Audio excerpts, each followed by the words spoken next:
کیا آپ کو معلوم ہے کہ حقیقت میں گرم ممالک کے پرندے زیادہ رنگ برنگے ہوتے ہیں؟ اور کیا آپ نے سنا ہے کہ ان پرندوں کا رنگین ہونا کیسا ہے؟ اور کیا آپ ٹراپیکل کوسے قزح کے بارے میں جانتے ہیں؟ ان اہم سوالات کے جوابات جاننے کے لیے میری اس ویڈیو کو اینڈ تک ضرور دیکھیں۔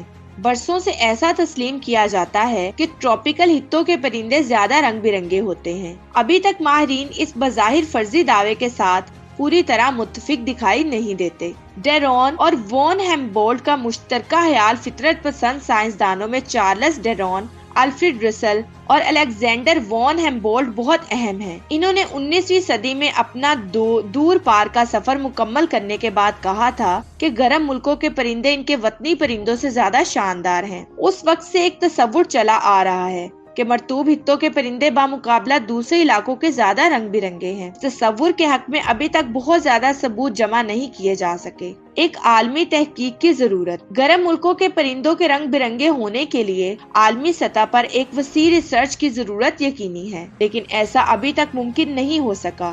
حال ہی میں اس مناسبت سے جغرافیائی معلومات تک رسائی بڑھی ہے اور ان سے گرم ملکوں کے خوبصورت پرندوں کے رنگوں کے بارے میں معلومات میں اضافہ ہوا ہے۔ ہزارہا رنگ۔ یہ بات طے ہے کہ پرندوں کی قریب 10,000 اقسام انتہائی رنگ برنگی ہے۔ محققین 4,500 عام راستوں پر رہنے والی چڑیاؤں پر تحقیق کر رہے ہیں۔ ان میں چڑیا کے حجم کی کئی اقسام شامل ہیں۔ ایسی چڑیاؤں کی اقسام کل پرندوں کی نسلوں کا 60% ہیں۔ رنگین ہونا کیا ہے؟ رنگ برنگا ہونے سے کیا مراد ہے؟ بظاہر اس سے مراد ہے بے شمار رنگوں اور ان کے ملاپ سے کئی اور رنگوں کا سامنے آنا۔ پرندوں میں رنگوں کی اقسام کو گننا مشکل ہے، لیکن ناممکن نہیں۔ اس پرندے میں جتنے زیادہ شیڈ ہوں گے وہ اتنا ہی رنگ برنگا قرار دیا جاتا ہے۔ رنگوں کی پیمائش۔ ابتدا میں محققین پرندوں میں کئی رنگوں کی موجودگی پر متفق نہیں تھے، جیسے شطرنج کی بساط ہوتی ہے، لیکن اب ان کی تصاویر کو وسیع تر پھیلانے سے ان میں رنگوں کی موجودگی کا تعین کیا گیا ہے۔